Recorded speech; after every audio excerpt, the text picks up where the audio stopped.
Друзья, всем привет из Гонконга. Всем привет! Вы на канале Big Trip Vlog. С вами Тома, Кирилл и Большой Будда в тумане.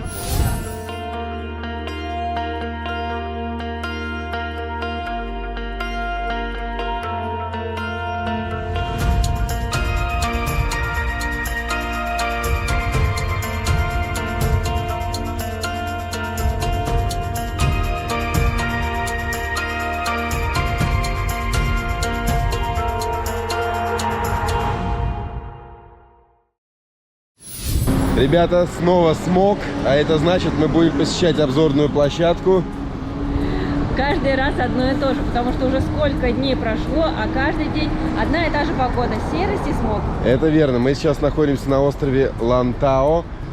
Можно добраться до Большого Будды несколькими способами. Один из них это кабинки, кэбл-кар, которые здесь располагаются. Очень необычные, есть полностью прозрачные. Они, конечно же, стоят подороже.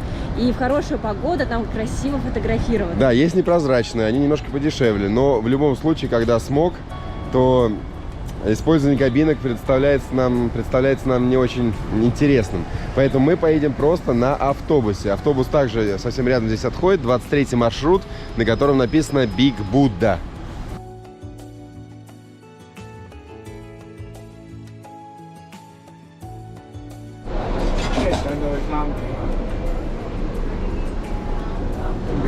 Друзья, еще немного информации по поводу стоимости. Мы, как говорили, решили поехать на автобусе. Он стоит 18,7 гонконгских долларов. Если вы хотите ехать на кабинке, то это будет стоить за обычную кабинку 160 гонконгских долларов, а за кабинку с прозрачным дном это 200 гонконгских долларов. Соответственно, в две стороны там дешевле, да, чем стоимость в одну сторону, но в любом случае это гораздо дороже.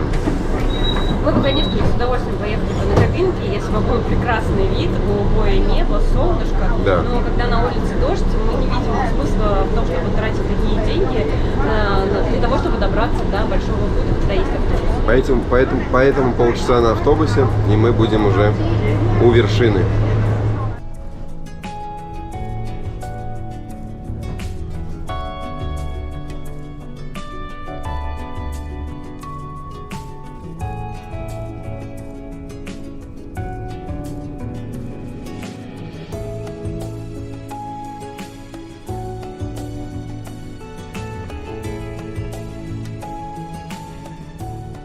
Спустя полчаса мы оказались на вершине.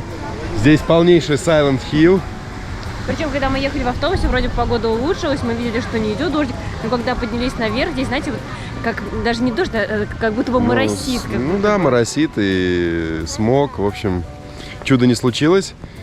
Сейчас мы немножко оглядимся. Тут существует, помимо самого Большого Будды, к которому мы, надеюсь, поднимемся, еще есть деревня. Деревня называется Нгонг Пинг. В ней можно увидеть дома в китайском стиле, посмотреть различные сувенирные магазинчики, прогуляться.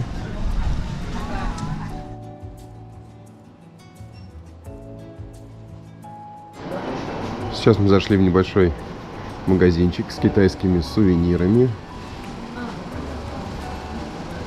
Интересно.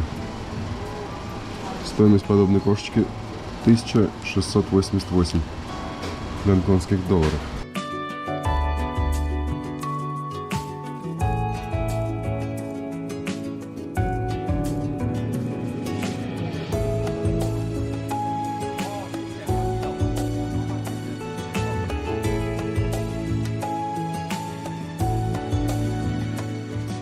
Сейчас мы заглянули в магазинчик, в котором вся продукция — это китайские палочки.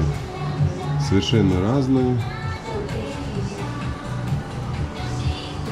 Вот такие наборы из двух палочек и под них специальные держатели. Стоимость тоже разная, примерно от 100 до... Ну вот максимум, что я здесь видел, наверное, это 800 гонконгских долларов.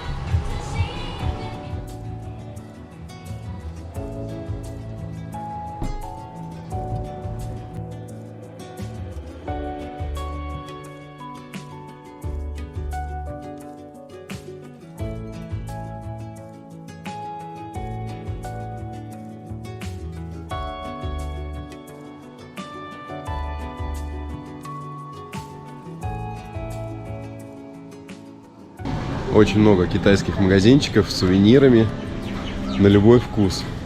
Заходишь в каждый и попадаешь словно в галерею.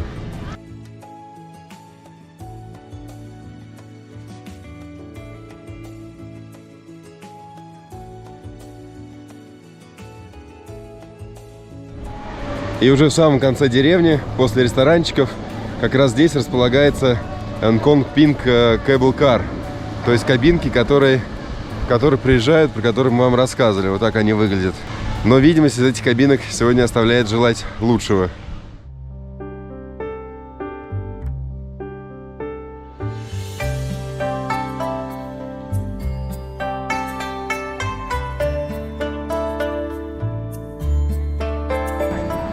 Сейчас мы вышли из деревни туристической и направляемся к самому Будде. Идем по аллее со стражниками, скульптуры со всех сторон интересные. И вскоре мы увидим 268 ступенек, по которым нам придется подняться, чтобы дойти до Будды.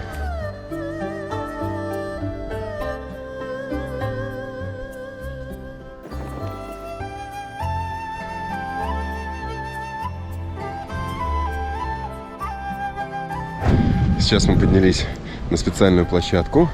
Мы видим, как местные жители сюда подходят и молятся Будде, которого мы должны были увидеть, но он скрыт за облаками. И вот как раз эти 268 ступенек, по которым мы сейчас поднимемся, чтобы наконец-то его увидеть. Большого, сидячего, бронзового Будду.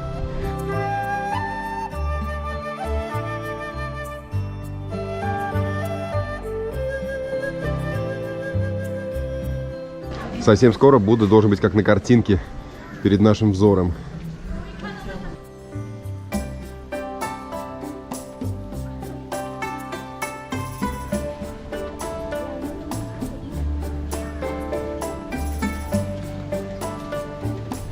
Начали наш подъем, но нас нисколько 268 ступенек больше смущает, нежели погода. Только что мы с вами были вот здесь, так называемый круг для медитаций, который находится еще на территории монастыря Полинь. Ну а сейчас мы поднимаемся наверх, вот сюда, к Будде.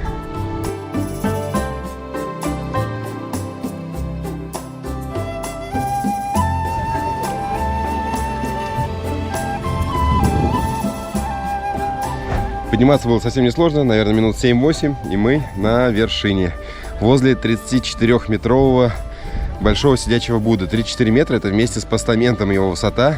Казалось бы, не такая большая, но он считается самым большим именно потому, что он, во-первых, сидячий, а во-вторых, бронзовый. Вот по этому параметру.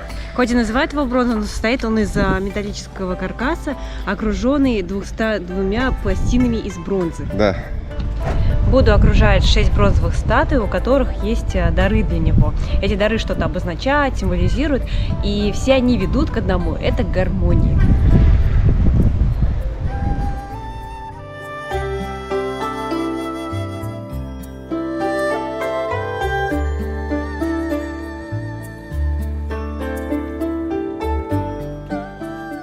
В хорошую погоду должен открываться вид на город, на леса, но сейчас мы видим все в тумане.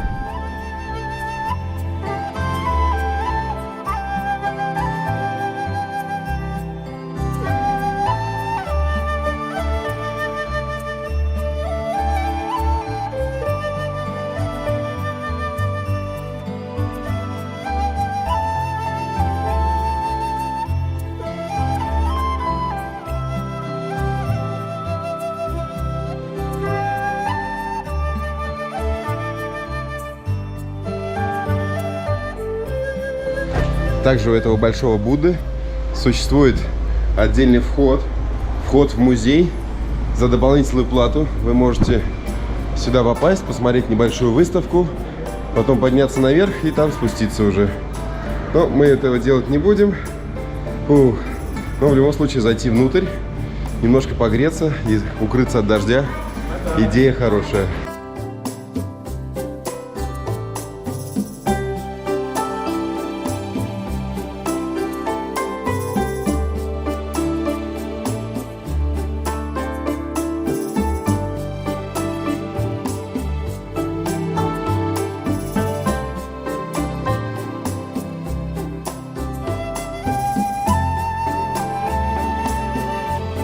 На самом деле мы сейчас поднялись в этот музей, никого не встретили, погуляли немножко по различным галереям, совершенно безвозмездно.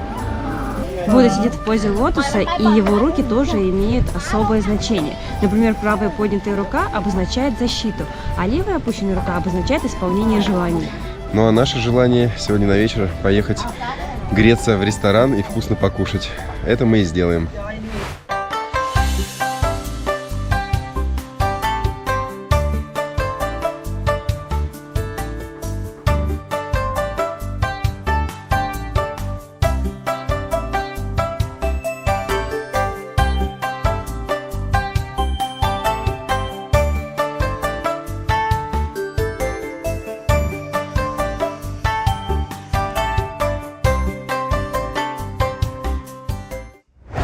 Сегодня для ужина мы выбрали японский ресторан, который находится недалеко от нашего отеля на полуострове Коун.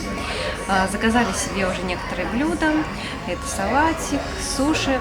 Кстати, хочется отметить здесь еще атмосферу. Она такая, знаете, домашняя, приятная. Хозяйка вас радостно встречает, рекомендует интересные блюда попробовать.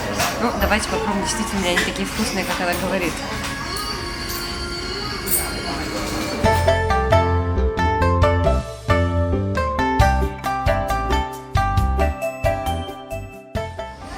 На каждом столике также очень удобно стоит чайничек с зеленым чаем, поэтому можно наливать его в неограниченном количестве.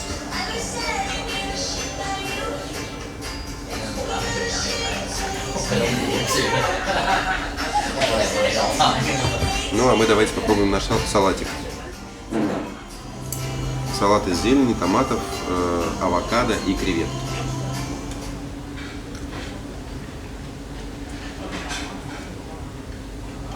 Сочетание, конечно, беспроигрышное. А как тебе соус? Какой-то сливочный, да?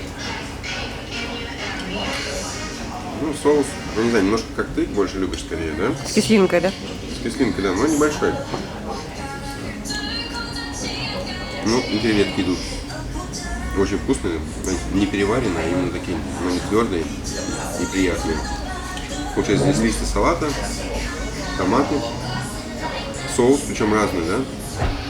Как показала дегустация, все-таки соус больше похож на цитрусовый в этом салате. А мы давайте перейдем к следующему блюду. У нас здесь есть и суши, и курочка в панировке, и еще одно интересное блюдо чуть позже. Ну давайте сначала с курочкой начнем, пока она еще теплая.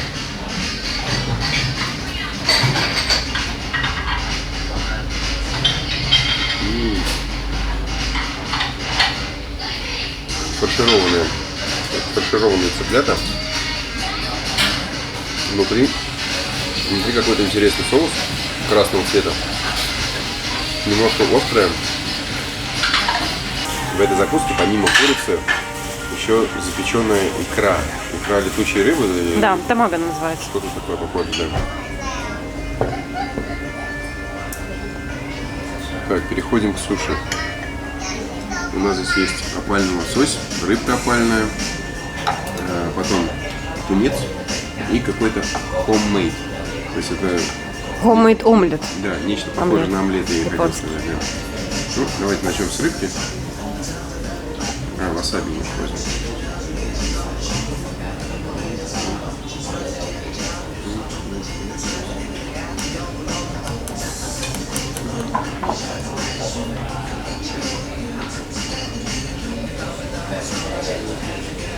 Ну все, отправляем в рот.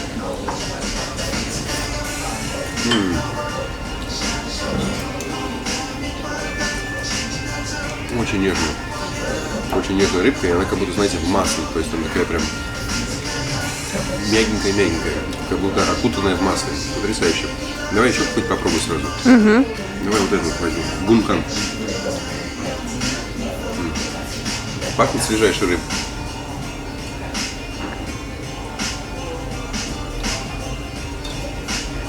Может быть, с виду, знаете, не выглядит как-то фантастически, но главное же не как выглядит, как это на вкус. Поэтому вкусовые рецепторы, конечно, у меня находятся в полном насыщении.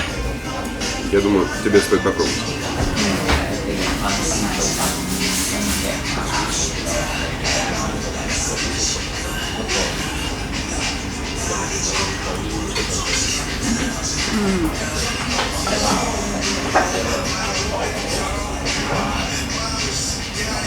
Тоже здесь, конечно, 5 с плюсом, потому что вся рыбка нежнейшая, свеженькая. Знаете, опаленный лосось в маринаде, заправленный лучком. Это обязательно нужно попробовать. Суши здесь топ.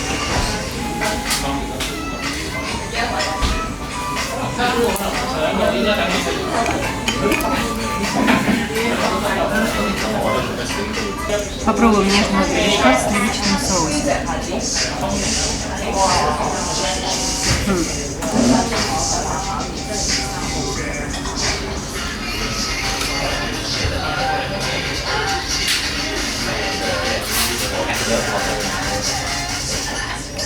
Важная добавка, то что этот гребешок идет с икрой.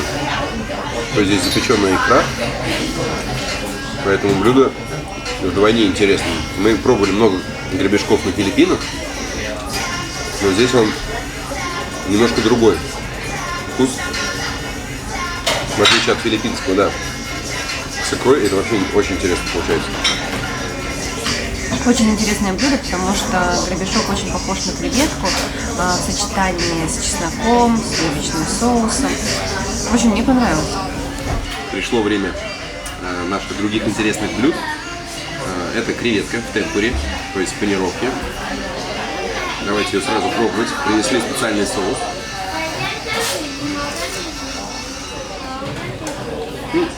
Соус такой нейтральный, я бы сказал.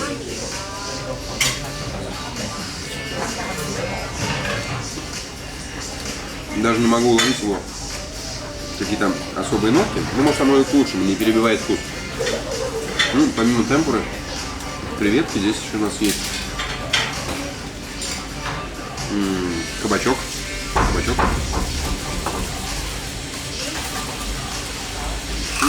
Очень. О, нет. Тыква, может быть. Это тыква, друзья. Да, я тоже так сначала подумала. Просто в панировке он как, выглядит как кабачок, а когда откусываешь и по вкусу понимаешь, и видно, что такой насыщенный желтый цвет получается. Но тыква на самом деле вкусная очень. Я небольшой любитель тыквы, но в таком виде она мне очень нравится. И еще одно блюдо из разряда шпажек. Здесь у нас 3 варианта. Первый вариант это спаржа в беконе. Вторая шпажка, это, что вы думали, это язык. Но это уже скорее по моей части, потому что он такое не любит. И третья, это вот такая вот небольшая котлетка, как кебаб из курицы. Сейчас мы все продегустируем. Так.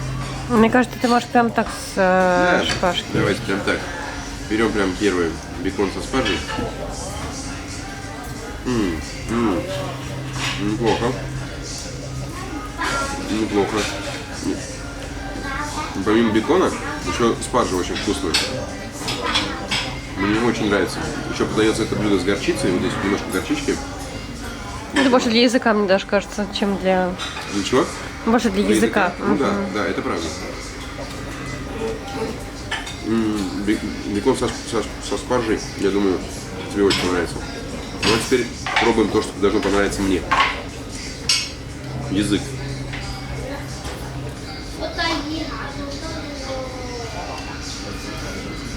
Ну, деликатес, одним словом, деликатес.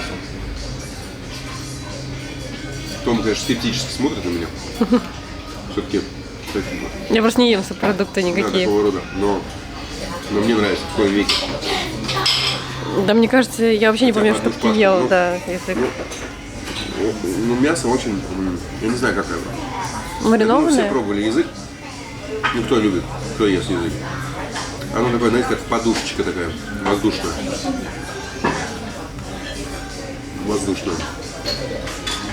Ну, и все блюда, как мы видим, эти шпажки, они получаются на гриле. Поэтому... Стоимость каждой шпажки примерно 400-500 рублей, если на наши деньги переводить. 42 гонконгских доллара, да? Да, 42, 38. Угу. Ну и последняя шпажка, это куриная.